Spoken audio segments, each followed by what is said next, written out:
The first day back for students in Gatesville after learning 2 of their classmates were killed over the weekend. Thanks for joining us at 6. I'm Lindsay Lippman. And I'm Joe Gum. The superintendent for Gatesville ISD says 3 high school sophomores were in a pickup truck when it crashed into a tree early Saturday morning. 1 teen survived and was taken to the hospital. DPS has yet to officially release the names of those 2 teens, but a family member tells us it was her cousin Ethan Sandell who died in the crash.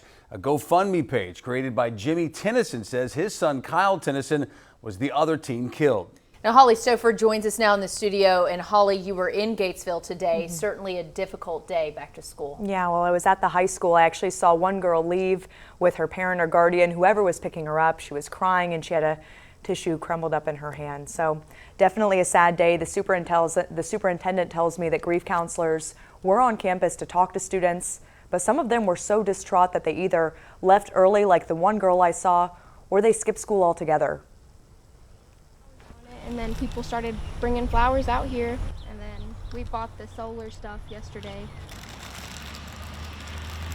One student I met this afternoon says she helped clean up the scene of the crash and set up this memorial in its place. She didn't want to be interviewed, but she tells me it was more important for her to be here than in class, so she could process what happened to her 2 friends. Other young students I spoke to say they feel the exact same way.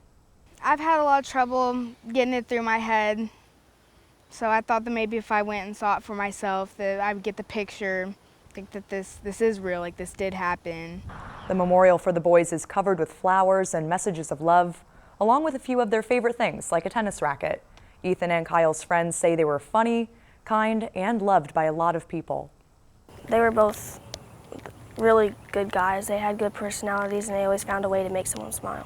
They made everybody laugh. They always put smiles on people's faces. And Kyle would always look out for the kid that was being bullied. He was such a good kid.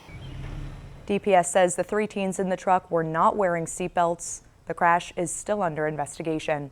Ethan and Kyle's families have both set up fundraisers to cover their funeral costs. You can find those on our KXXV mobile app. And we also spoke to the superintendent for Gatesville ISD about what they plan to do moving forward to help these kids. They say that they've met with the family to offer pretty much the stadium for a memorial service, a balloon release, or anything else of that sort. And as long as the family's okay with it, they'll move forward and help students heal as well. It's going to be a struggle for the community there, but we'll keep them in our thoughts. Yes. Holly, thank you.